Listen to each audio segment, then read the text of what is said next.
Just days before Christmas, a silent night erupts into hellfire. The house was just on fire at the time. Nobody knew what was inside. It's a blaze of the cruelest kind. I was shocked, absolutely shocked, in disbelief. A horrible tragedy or intentional evil. I have a feeling it was more a crime of passion. Then, out of the ashes, a faint sound of hope. I kept hearing a ringing in the living room. It wasn't a smoke detector. Will there be a Christmas miracle? This is not just something you forget. You can't forget it. Christmas in Gainesville, Florida wasn't going to be snowy. But for 6-year-old Heather Radcliffe and her mom, Heather, it was still going to be perfect. She was all excited about Christmas in the house and getting a Christmas tree. Bob Radcliffe says after years of struggling as a single mom, his baby sister Heather was finally on the right path. She made sure that Kira had what Kira needed. Heather had a good job. She was the big boss to a mostly male crew of tree trimmers for a local company. She would complain every once in a while, like everybody does, about work. Some of the guys didn't like being ordered around by a 28-year-old woman, but Heather was tough on the job and determined to make a better life for little Kira, starting with the holidays. Heather and Kira have just returned home with their Christmas tree. They need some extra muscle to carry it inside, so they leave it strapped to Heather's pickup truck and head inside with their dog. What happens behind those closed doors over the next 8 hours remains a mystery.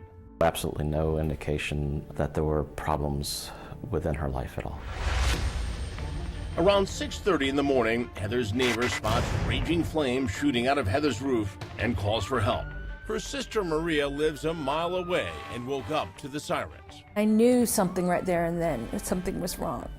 And I didn't know what it was, but there was a gut feeling. And I received a page for a house fire. When veteran fire investigator Kelly DeRosmo arrives, she fears that if anyone is still inside, they won't make it out alive. I just said, wow. She finds it strange that the fire broke out in the middle of the night. The front door is unlocked. I could still see smoke coming from the attic space, but a huge hole was in that right above the bedroom area. Still, early on, everyone believes it's nothing more than a tragic accident. The initial belief was that it was potentially an electrical fire. But something wasn't adding up. Things didn't appear as they seemed. There was one massive fire, but 2 ignition points. Heather Radcliffe's bedroom was a separately set fire. The house is completely gutted. Then a moment of hope. I kept hearing a ringing in the living room. It wasn't a smoke detector, wasn't a burglary alarm. DeRosmo stops in her tracks when she hears a faint sound of life coming from the other room. Over and over and over again. Kind of eerie, because it's dead silent in there. A ferocious fire lights up the Florida sky. I heard at least 5 different sirens from different trucks. It was like a stabbing in my stomach. When firefighters arrive at the small home of Heather Radcliffe and her 6-year-old daughter Kira, they find Heather's truck in the driveway, still loaded with a freshly cut Christmas tree. The front door is unlocked, and there's something else. The garage door was open.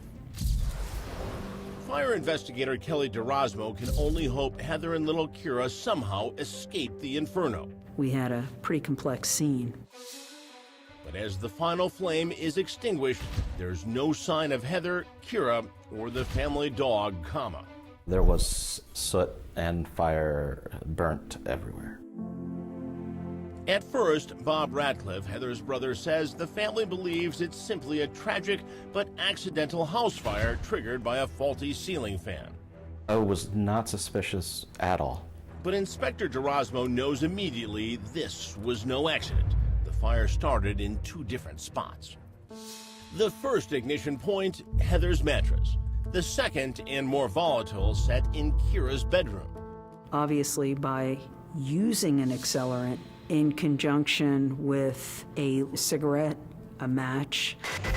When firefighters finally enter the house, they hear a faint but familiar noise in the living room. I kept hearing like a phone ping. Adrenaline is racing as they track the sound, hoping it leads to a Christmas miracle. Instead, they find heartbreak. I remember seeing Kira's body in near the living room, almost like she got surprised, startled. I can see her mother in the west bedroom, the dog in the office with the door closed. And there, next to Kira, her mother's phone. She was trying to call someone whose phone number she knew. The brave 6-year-old was trying to call for help, but took her last breath before she finished dialing. But it never went through. Tragically, the worst was yet to come. You can't forget walking in the crime scene. When Patty Nixon, the detective on the case, finally gets a close look at Heather and her daughter Kira, overwhelming sadness explodes into fury. The mom and daughter didn't die from the fire. It was something far more evil and intentional. It was actually a murder, a double murder. Nixon says Kira and Heather were murdered in the cruelest of ways. Heather was shot 3 times, twice in the head and once in the chest area. We believe that Heather was possibly sexually assaulted. Kira's death was a combination of both the strangulation and the smoke inhalation. Detective Martin Honeycutt believes the killer attacked Heather and Kira was murdered after jumping out of her bed trying to save her mom. Something woke her up and had her come towards Mom's room. She realized that something was wrong, and at the age of 6 was still smart enough and brave enough to get out there and try to do something to help her mom. Detectives believe Kira grabbed her mom's phone and tried to call a family friend. But the killer saw her and choked the life out of her before she could press the last number. He wanted her dead, so she could not be a witness to identifying him. I don't know how you get there, where you're looking in the eyes of a little 6-year-old. Cops believe the killer left to go get gasoline, then returned and torched the evidence.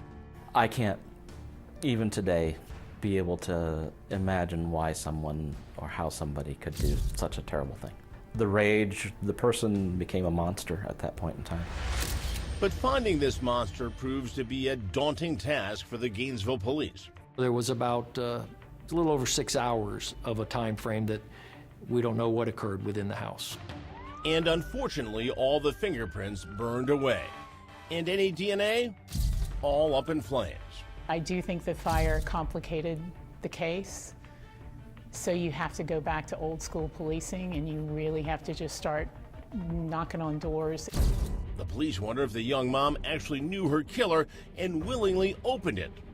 I don't know why, but I do believe this person came in by invitation. And there was something else gnawing at the cops.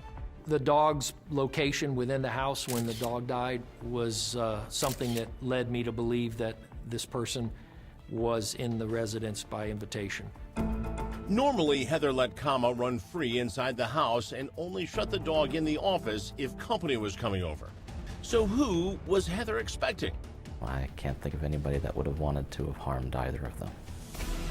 Gainesville police question Kira's father, but he has a verified alibi. They even dig up old boyfriends. Romantic relationships don't always end fairy tale. But cops can't help but wonder if this was a workplace vendetta. She's a very friendly person, but not everybody loves the boss. Remember, Heather managed a crew of mostly male tree trimmers. Maybe someone got fed up taking orders from a 28-year-old female boss. Heather was a forceful individual and wasn't afraid to tell an individual that they weren't doing it correctly. Still, cops can't tie a single person to the murders. There has not, at this time, been enough evidence to convict anybody. Are there working suspects? Sure, but conviction's a whole nother ballgame. Now, Heather and Kira's family and the Gainesville police desperately need your help to catch the killer or killers. If anybody knows anything, please come forward. To quote Voltaire, He said, "To the living we owe respect, to the dead we owe the truth." And the truth is, life will never sound as sweet for the Radcliffes. With Kara, I miss her humming. I'll pass something and it'll remind me of them. I'll see a cloud, it'll remind me of them. I mean, anything. There's a butterfly flies by. That's Kira. She loved butterflies.